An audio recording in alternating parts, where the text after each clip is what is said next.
everybody doing on this Easter morning? Yeah, it's been a year. We were just doing spring cleanup yesterday, and David Grisham, he did mention that it seems as though the world is expanding, and therefore time is flying by. So time is actually going a little bit faster than it used to. And so I just remember yesterday was Christmas, and today is Easter. I don't know what happened in between, but I know that I'm here right now. And I have to really admit that, Jesus kind of gets the short end when it comes to holidays. I think about a Christmas. Who gets celebrated? It is Santa Claus's big fat guy who's got, an entourage of elves. He also has these reindeer that somehow fly. He breaks into people's homes. But we celebrate this man. And somehow Jesus is on the back burner, just waiting.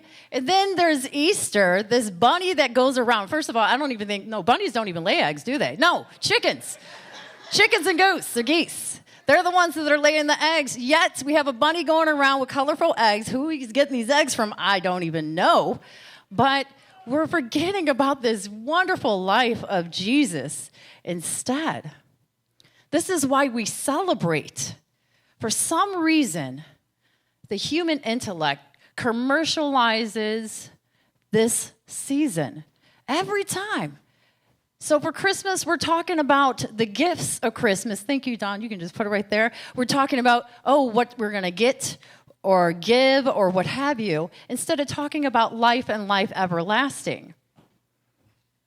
And the birth of this beautiful baby boy to parents, a Virgin Mary, to parents that could have never imagined. Well, Virgin Mary did get a vision, but could have never imagined the life and the impact that this one individual would have on the entire planet thousands of years later. And then for Easter, somehow the Easter baskets and the eggs and the lilies and everything else take precedence. And do we forget about that Holy Week on Palm Sunday when Jesus makes his triumphant journey through the streets of Jerusalem, ultimately knowing that he had a mission to fulfill. There was something on his heart that his Father placed there. But a bunny gets all the glory. So today I just want to talk about these wonderful things that we kind of, mask over or just forget about at times because for some reason the PR for Santa Claus and the Easter Bunny is real strong. And I want to do some PR, some public relations for my dear brother, Jesus, because without him, I would never have known that I have life and life everlasting.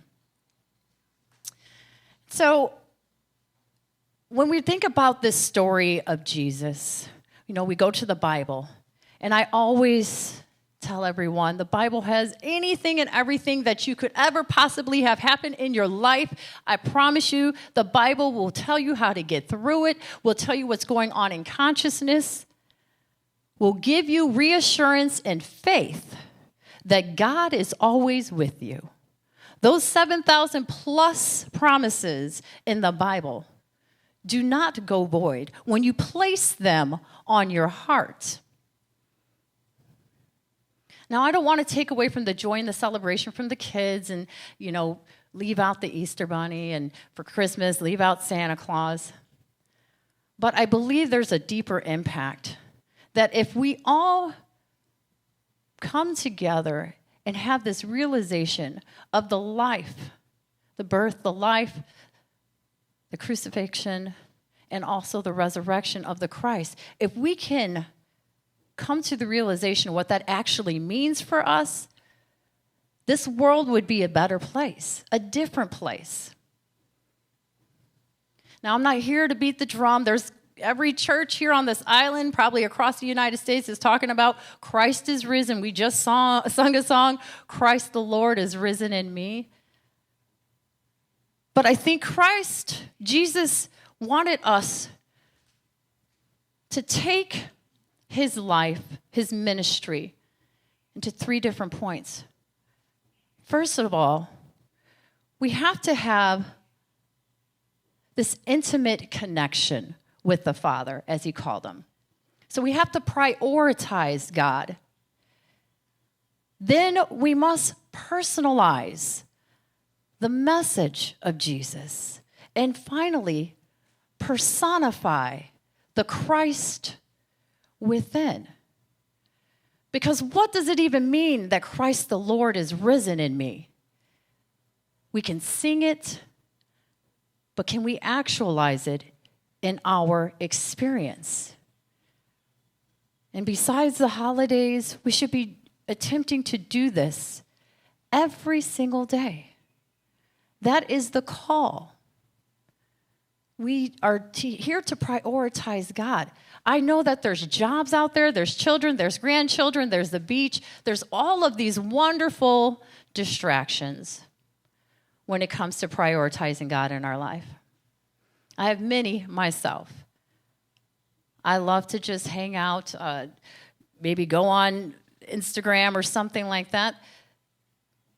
But we're not called to just go through the motions of the spiritual life. Here at Unity, in the New Thought movement, it's about practical Christianity, putting into practice the lessons, the teachings of Jesus the Christ. Without it, we just show up, we sing our song, we go home, and we live our life. But why are you here on this planet? What is your purpose in life? I would like to think that when we strengthen our relationship with God, when we prioritize it in our life, we start to see what our mission, our purpose is, as Jesus did. What did he say? I and my Father are one. He personified God to the point where there was no separation. Every Sunday, we have a minister here speaking about that oneness of God. That oneness that we are, that we share with that Christ, that indwelling or dwelling presence with the Creator itself. But when was the last time meditation occurred where you could actualize that beingness that you already are? Now, there's a lot of things that keep us from developing this relationship, I would say. The world has its diseases, there's wars, there's threats of this, that, and the other. There's a job, and like I said, there's kids and other things that are going on. But when we stop and make time for the most important relationship in our life, when we stop telling the best friend about the business and instead go within and put on the altar of your heart, as Jesus did, the declaration, any troubles, any concerns, before you even ask, God has heard you and heard you well. Your concerns, your cries, your celebrations do not go unheard. God the good, the infinite, is everywhere you want to be. God is everywhere. So wherever you step is this holy land where you're sitting right now. The Christ is waiting in great anticipation for you to touch the garment of consciousness and feel the electric pulse of divinity that is sparked when you do so. Within each one of you lies this creative force. And Jesus spent many a nights, many a day, extracting himself from the world just to get closer to that presence.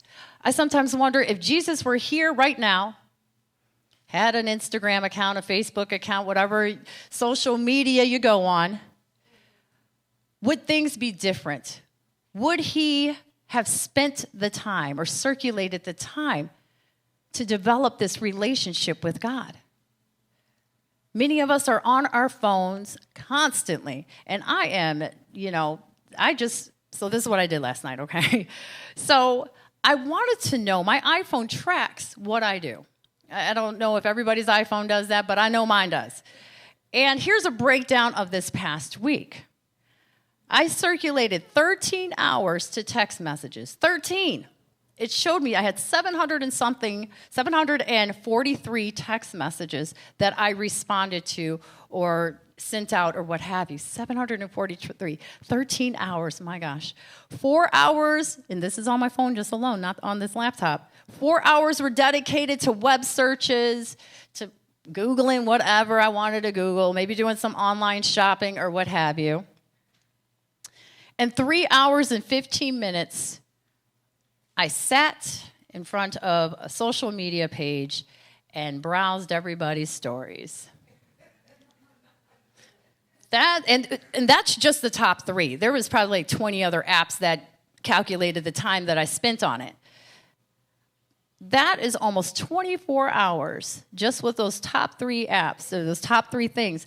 In 1 week, one day I dedicated to being absent from God, at least, and being present with the world.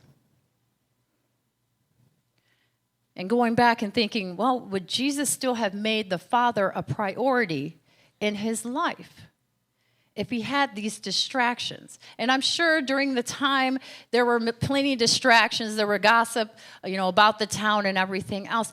But it seems as though he was so committed to making God a priority that he forsaked everything else. He loved the people. He showed up. He corrected errors. He raised the dead. He walked on water. But would he be able to do that now with all the distraction? I'm certain when you have that fire in your heart, that spark, that desires so much more, that desires the truth, that you can forego many things and just connect to the one that created you. To me, that was an awesome thing to think about, because that means that there still is hope, for me at least. I know that my dedication to strengthening my relationship, to connecting and communing with the Father can always be increased. I just need to choose. So I have this free will, and I use it a lot in every moment, and I get to choose how I spend my day, whom I will serve in every single moment.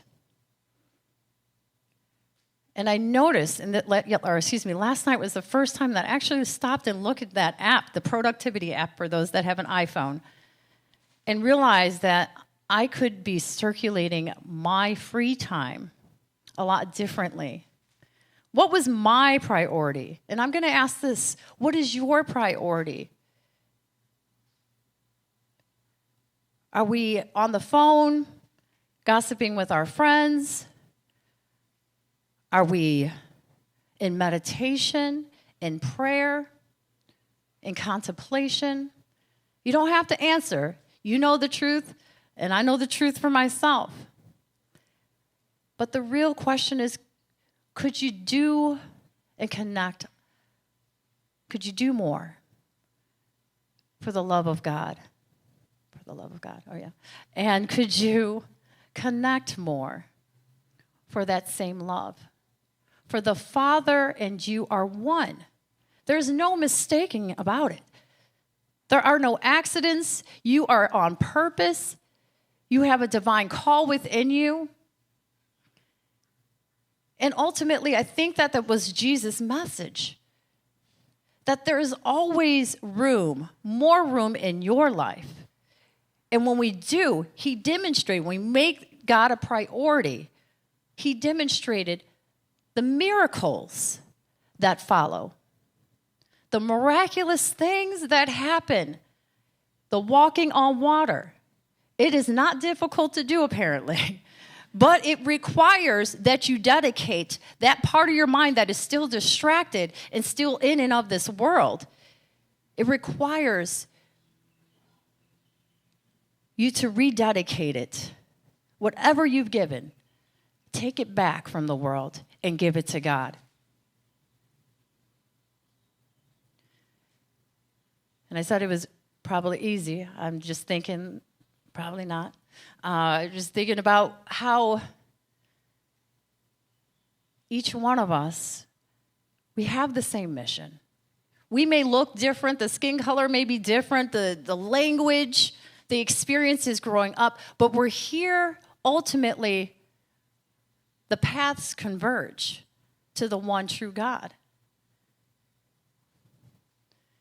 What rises must converge. And because ultimately we have the same destination, Jesus teaches us through his ministry of how to be on that path, how to still be within this world helping and healing, but really what it takes. And the number one is prioritizing God. The next is to personalize God. And when we personalize, we adapt something to the needs of ourselves. We're making it personal. Paul mentions that he was crucified with Christ. He personalized Christ so much that he felt that Jesus' crucifixion was his own. That a part of him, the egoic mind or what have you, died on that cross as well with Christ. And he was able to carry on his ministry, letting the Christ lead. When we read stories and parables in the Bible, this is a call for us to personalize it for ourselves. Put ourselves in that story. There is something in there, some good bit for you to get in the Bible. Make that story your own. Unfortunately, I've come to realize, now I didn't grow up in a church at all. Just kind of a wanderer out there. And when I finally did start to go to church, I realized that a lot of people have been hurt by their church of origin.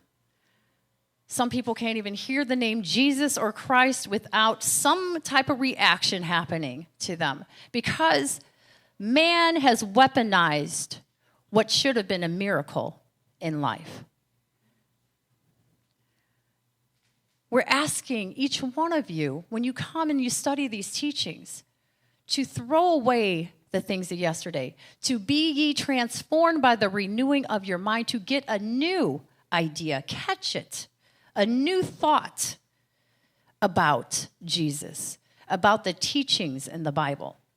When you can catch that thought, your world transforms. It starts to open up these rich stories that are available to you. Suddenly become real. When you personalize a message, you make it your own. And you have the right to do that. In fact, Jesus, time and time again, would speak to his disciples and let them know that all these wonderful things that he was doing, it was available to each one of us. First of all, when we strengthen our connection with God. Second of all, personalize these lessons. Personalize these teachings for you.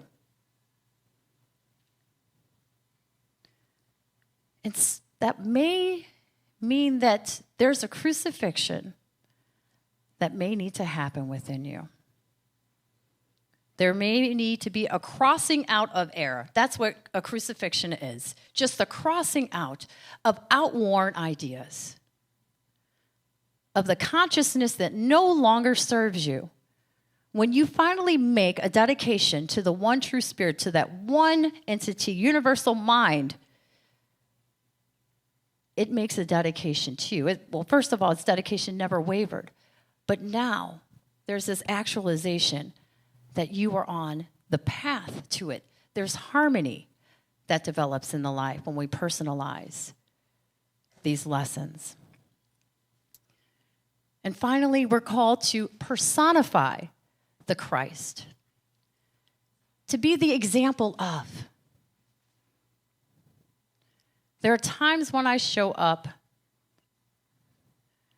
in the face of difficulty, where I show up a little angered, a little fragile, whatever that looks like, where I'm not personifying the Christ within. Now, the Christ within you is strong enough, smart enough, wise enough to handle whatever life would throw at you or whatever is created in consciousness, can cross it out and create something new. When we personify what Jesus' life was and still is, we're still living that life. Because that connection is within you, you are now the living example of the Christ. Some of us just don't believe it. When I show up and show a side of myself that I don't ever want to see again, then I'm not living, I'm not personifying the Christ within me. I'm not giving glory to the one that created me. Instead, I'm deciding to live in this world and be of this world, and to operate in that frequency, which is heavy, which is darker, which is that shadow aspect. When I can show up and still have love and still give thanks to even those that would persecute, that's when the Christ is revealed. In Jesus' seven last sayings on the cross, he didn't curse those that were crucifying him. He blessed them and asked the Father for forgiveness. To the very last moment of his life, he personified this Christ presence. And what happened? 3 days later, there was this empty tomb. And maybe that's the biggest miracle of all. There's the crucifixion, but then there's the ascension. Then there's proof that life is everlasting. That when we live the life of the Christ, that we live an eternal life.